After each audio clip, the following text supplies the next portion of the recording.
Au cours de la dernière décennie, on constate une augmentation de 4000% d'enfants redirigés vers des cliniques autoproclamées de réattribution sexuelle aux quatre coins des États-Unis.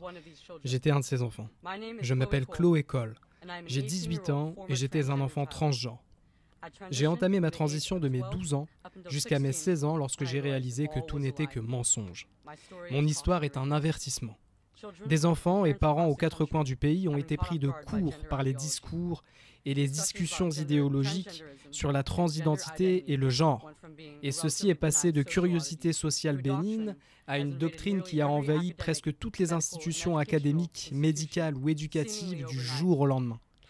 Comment en est-on arrivé là ? Comment en est-on arrivé au stade où presque tous les groupes pédiatriques jugent en bonne pratique de retirer les seins en bonne santé d'enfants et de leur prescrire des traitements réservés à la castration de prédateurs sexuels à haut risque ? Aborder le sujet n'est pas intolérant et le refus des activistes de donner des réponses claires devrait être alarmant. Des gens de tous horizons politiques qui trouvent ces pratiques immorales sont montrés du doigt comme des fascistes ou des bigots. Questionner cette atrocité que d'autres, convaincus par des spécialistes du genre présumés que c'est le seul traitement qui sauvera votre enfant du suicide. Nous méritons de connaître la vérité sur cette idéologie radicale et perverse, vendue comme un soin médical indispensable. Je n'avais que 12 ans quand j'ai dit à mes parents que j'étais un garçon. Comme tout parent dans cette situation, ils ne savaient pas du tout quoi faire. Ils avaient peur et avaient désespérément besoin de réponses. Ils voulaient juste que leurs enfants se portent bien, comme tout parent. Conseillé par un soi-disant professionnel de la santé, on m'a mis sous bloqueur d'hormones et tout juste un mois après, j'ai reçu ma première injection de testostérone.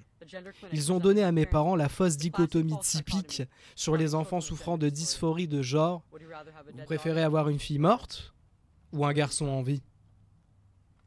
Face à ça, quel parent aimant dirait non à la transition de leur enfant ? Inquiet pour ma vie, mes parents étaient prêts à tout. Ce n'était pas un consentement éclairé. C'était une décision forcée, sous une contrainte extrême.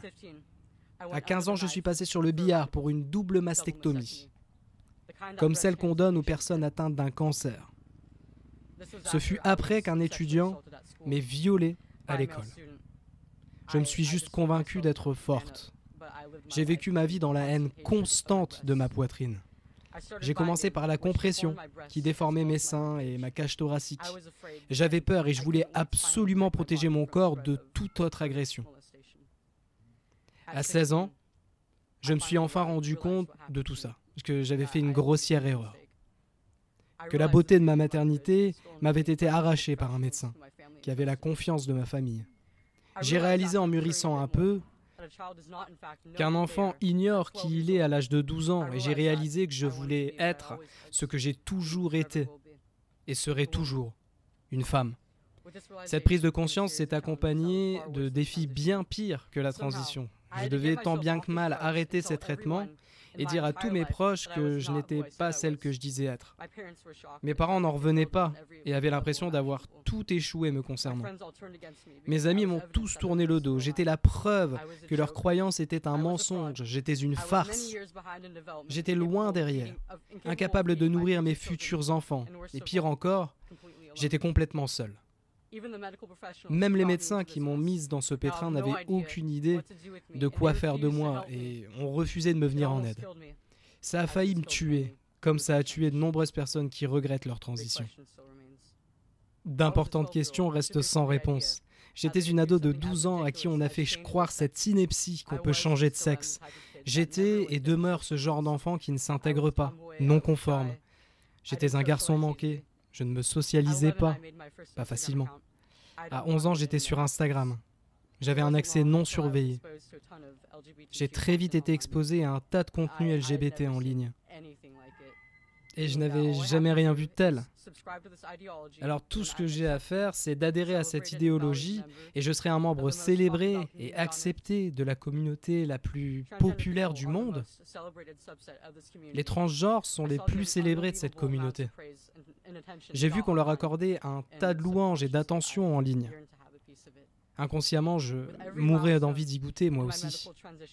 À chaque étape de ma transition médicale, on me donnait de plus en plus d'attention et de célébration. C'était le summum. On me considérait plus, même en personne, des filles tombaient amoureuses de moi, et des inconnus m'abordaient pour se lier d'amitié avec moi. Et c'était inédit pour moi, j'avais l'impression d'être une célébrité. En tant qu'enfant, je ne savais pas à quel point c'était superficiel. Et ils m'ont tous abandonné subitement car je luttais pour me forger une identité. Cette confusion est en grande partie basée sur de vieux clichés d'hommes et de femmes renforcés à coups d'hormones et de chirurgie. Les femmes peuvent avoir les cheveux courts, aimer le sport et pratiquer des activités physiques. Les hommes peuvent avoir des cheveux longs et se maquiller. Ça ne change pas leurs idées, ça ne change pas leur biologie. La vérité est que cette pratique nuit de plus en plus à des enfants chaque jour. Que ferons-nous pour protéger ce groupe le plus vulnérable? Jusqu'à aujourd'hui, les médias ont martelé la même idéologie, ont poussé les mêmes sujets. Inclusion, inclusion, inclusion. Mon expérience du courant dominant dans les médias, c'est un article de Forbes sur moi qui qualifie la biologie rudimentaire d'être transphobe. De nombreux détransitionneurs prennent la parole et sont ignorés par les institutions les plus responsables de la quête de vérité.